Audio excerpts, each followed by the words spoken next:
జై శ్రీరామ్, శ్రీమత్రేన్ మహా, జై జనసేన, జై పవన్ కళ్యాణ్, జై వరాహి. వందే మాత్రం వీక్షకులందరికీ సుమాంజలు. గత వారం రోజులుగా తెలంగాణలో పవన్ కళ్యాణ్ గారి మీద నాయకులు చేసిన వ్యాఖ్యలు కానీ ఒక చిన్న సంఘటన మొదలై దానికి ప్రాంతీయతత్వాన్ని అంటగట్టి తెలంగాణకి పవన్ కళ్యాణ్కి మధ్యని చేసి మాట్లాడిన కాంగ్రెస్ పార్టీ నాయకులకి నిన్న స్వయంగా పవన్ కళ్యాణ్ గారు ప్రెస్ మీట్ పెట్టి తన ఇంటి దగ్గర మీటింగ్ పర్మిషన్ ఇవ్వకపోతే తీసుకోవడం జరిగింది. ఇక్కడ ఎవరు సన్నాయి నొక్కులు వాళ్ళు నొక్కుతున్నారు. ముందుగా అసలు ఈ దేశంలో ఈవేళ పవన్ కళ్యాణ్ గారిని అంటున్న కాంగ్రెస్ నాయకులు ఊరు పేరు లేని కాంగ్రెస్ నాయకులు మీరందరూ ఒకటి తెలుసుకోవాలి. బీజేపీలో వచ్చిన అంతర్గత కలహాల వల్ల బండి సంజయ్ని ప్రెసిడెంట్గా మార్చడం వల్ల సరైన సమయానికి రేవంత్ రెడ్డి చాకచక్యంగా వ్యవహరించి ఎలక్షనీరింగ్ చేసి రేవంత్ రెడ్డి పేరు ఒక్క వ్యక్తి వల్ల మీరందరూ ఎమ్మెల్యేలైనా మంత్రులైనా రేవంత్ రెడ్డి ఖ్యాతి కానీ మీ ఖ్యాతి కాదు. కాస్త గుర్తెరిగి మాట్లాడాలి. కాంగ్రెస్ పార్టీ మనం ఇన్నాళ్ళు తెలియంది ఏంటంటే మీరు మోస్తున్న సోనియా కుటుంబం, రాహుల్ గాంధీ కుటుంబం, ఆ కుటుంబ నేపథ్యం ఏంటంటే సోనియా గాంధీ గారు రాజీవ్ గాంధీ గారి వివాహం ఎప్పుడైందా అంటే 1968లో జరిగింది. 1968లో జరిగితే ఆవిడ భారతీయ ఏమంటారు పౌరసత్వానికి దరఖాస్తు చేసుకున్నది 1973లో.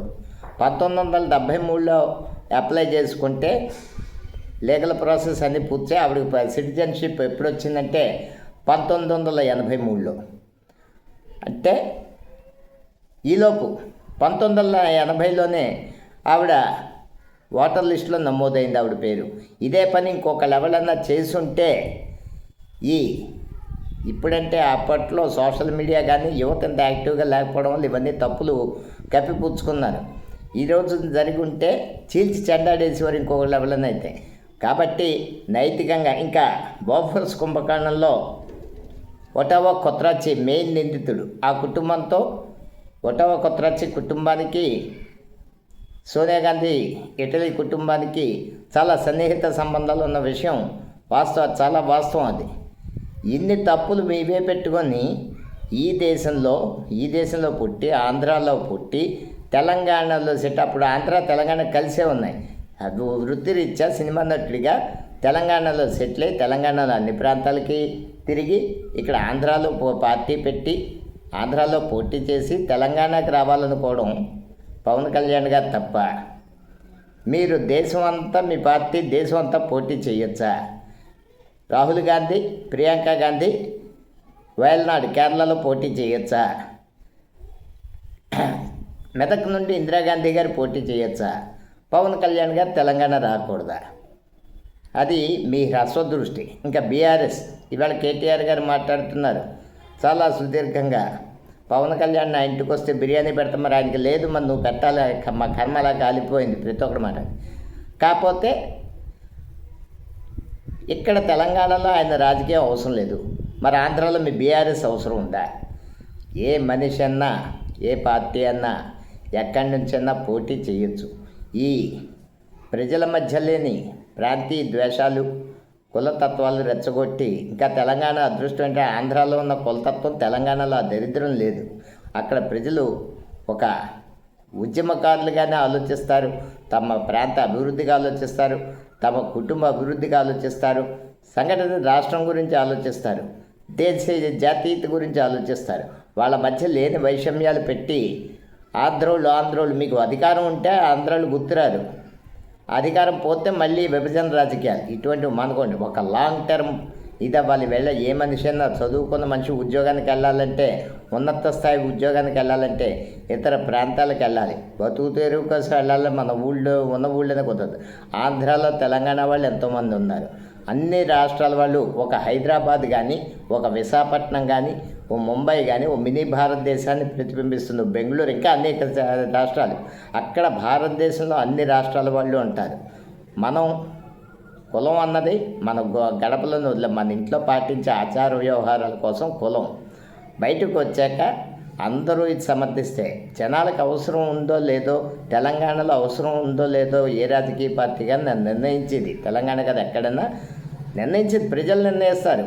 మీరెవరు చెప్పడం, నేను ఆంధ్రాలో అడుగు పెట్టనేమో, మీ అవసరం ఇక్కడ లేదు, నువ్వెవరో తేల్చి చెప్పడం గట్టిగా ఈ ఎలక్షన్లో గెలిచిందని వచ్చే ఎలక్షన్లోనే ఉంటావో పోతావో, డిపాజిట్ దొక్కుతుందో లేదో. మీరు అందరూ పవన్ కళ్యాణ్ అంటే పోటీ చేస్తారు, జనాలు నచ్చితే గెలిపిస్తారు, లేకపోతే లేదు. మీకు వచ్చిన ఇబ్బంది ఏంటి అసలు ఆదిలోనే? అంటే పవన్ కళ్యాణ్ అనే వ్యక్తి అంటే వేళ దేశం అంతా ఆయన చూస్తోంది. ఆంధ్రప్రదేశ్లో ఈ 2 ఏళ్లలో భారతదేశ చరిత్రలో ఏ మంత్రి కానీ డిప్యూటీ సీఎం కానీ చేయనివి. పొద్దున్న అడిగితే సాయంత్రం శాంక్షన్, వెంటనే రోడ్లు, డ్రైనేజీలు, ఇలాగ ఇతరత్ర ఎన్నో వేల కోట్ల పనులు ఒక 2 ఏళ్లలో ఎవరి ప్రమేయం లేకుండా డైరెక్ట్గా జరిగిపోతుంటే, ఈ మనిషి వస్తే మనకి ఉనికికి ప్రమాదం, ప్రజలకి డైరెక్ట్గా పనులు అయిపోతాయి, మన రాజకీయం అవసరం ఉండదు, ప్రజలకి డైరెక్ట్గా పనులు అయితే నాయకుడికి విలువ ఉండదన్న హ్రస్వదృష్టి, ఒక దూరదృష్టితో, లాంగ్ టర్మ్తో, ఒక మంచి విజన్తో ప్రజల్ని తయారు చేయాల్సింది రాజకీయ పక్షాలు. కులం, మతం, ప్రాంతం అన్నవి దాటి. ఎందుకంటే ఈవేళ అమెరికాలో సెనేటర్లు మన తెలుగు వాళ్ళు ఉన్నారు, ఆంధ్ర వాళ్ళు, తెలంగాణ వాళ్ళు కూడా ఉన్నత స్థాయి పదవుల్లో విదేశాల్లో మన వాళ్ళు ఉన్నారు, తెలుగు వాళ్ళు. అన్ని ప్రాంతాలు ఇవన్నీ దాటుకొని వాళ్ళందరూ కూడా ఓ ప్రాంతానికి మన గ్రామం, మన ప్రాంతం, మన ఇది అభిమానం అన్నది ఖచ్చితంగా ఉండాలి. ఆ అభిమానం దురభిమానంగా మనతో పాటు 10 మందికి అవకాశం ఇచ్చిన వాళ్ళే మనుషులు అవుతారు. కానీ అంతా నేనే తినేస్తాననుకున్నవాడు ఏది అవ్వదు. కాబట్టి రాజకీయ పక్షాలు మీ రస్వదృష్టి మార్చుకుని జనాల్లో లేని కన్ఫ్యూజ్ వేళ జనం చాలా క్లియర్గా ఉన్నారు, యువత చాలా క్లియర్గా ఉన్నారు. తమిళనాడులో చూసాం, ఈ డిఎంకే ఏఐడిఎంకే వీళ్ళు ఎంతసేపు ఒక చట్టంలో ఇరికించేసి జనాల గురించి ఆలోచన కూడా చేయరు. ఎంతనే పక్కన పెట్టారు. అక్కడ ఆల్టర్నేటివ్ టీవీకే పార్టీ వచ్చింది విజయ్ రూపంలో, విజయ్కి అవకాశం ఇచ్చారు. అలాగా ఐడియాలజీ మారుతుంది. ఎల్లకాలం మీరు జనాల మధ్య వైషమ్యాలు పెట్టి, ఆ చిచ్చులు పెట్టి ఇదవుతూ ఉంటే కుదరని పని. మీరు జనానికి చేరువైన వాడే ఈ రోజుల్లో 70,000 ఓట్లతో గెలిచిన వాడు నెక్స్ట్ ఎలక్షన్ గ్యారంటీ లేదు. ఎందుకంటే ఈ 5 ఏళ్ళు పని చేయకపోతే పక్కన పెట్టే పరిస్థితి ఉంది. అది ఎవరికైనా వర్తిస్తుంది. కాబట్టి ఈవేళ సిటిజన్షిప్ ఏదైతే సోనియా గాంధీ తీసుకున్న సిటిజన్షిప్ 10 ఏళ్ళు పట్టింది ఆవిడకి. 1968లో పెళ్లి చేసుకుంటే 73లో అప్లై చేసుకున్నారు. 83లో సిటిజన్షిప్ వచ్చింది.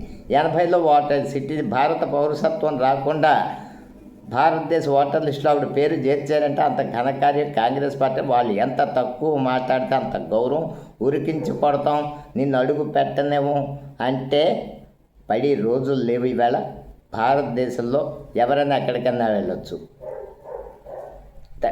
తమిళనాడులో కానీ మహారాష్ట్రలో కానీ కాంగ్రెస్ నాయకులు ప్రచారం చేశారు. రేవంత్ రెడ్డి గారు వాళ్ళు, చంద్రబాబు నాయుడు గారు చేశారు. మహారాష్ట్రలో పవన్ కళ్యాణ్ గారు ప్రచారం చేశారు. దీనికి ఒక ఎల్లలు హద్దులు నిర్దేశించుకుంటే మనిషి కోపస్థమండూకం అయిపోతాడు. కానీ మనిషి 10 చోట్ల ఎదగాలి, అందరికీ ఉపాధి అవకాశాలు పెరగాలి. ఆంధ్రాలో ఉపాధి అవకాశాలు పెరిగితే ఇక్కడ తెలంగాణ హైదరాబాద్ రావడం మానేస్తే హైదరాబాద్లో ఉన్న తెలంగాణ వాళ్ళకి ఉపాధి అవకాశాలు పెరుగుతాయి.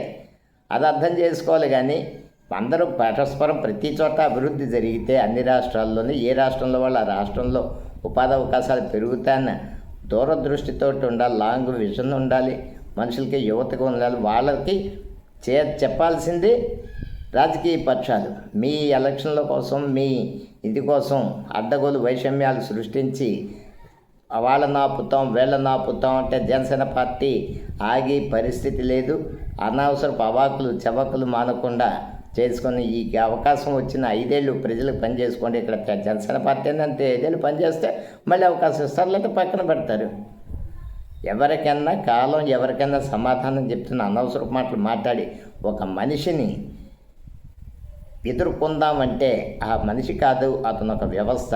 ఆ వ్యవస్థని ఎదుర్కొందామంటే ఏమంటారంటే దాన్ని కొరువుతో తలగోకున్నట్టు అవుతుంది. కాబట్టి కాంగ్రెస్, బీఆర్ఎస్ ఇతర పక్షాలు అందరూ కాదు, అందులో కొంతమంది స్పందించిన ప్రతి నాయకుడు కూడా కనువిప్పు కలిగి దోషణ భూషణలు మాని ఒక సేఫ్టీ సంస్కారవంతమైన పాలిటిక్స్ చేయాల్సిన అవసరం అందరికీ ఉంది. కాబట్టి అన్ని పక్షాలు కూడా సంయమనం పాటించి రెండు తెలుగు రాష్ట్రాల అభివృద్ధికి, తద్వారా భారతదేశ అభివృద్ధికి పాటుపడతారని కోరుకుంటూ వందే మాతరం. జై హింద్.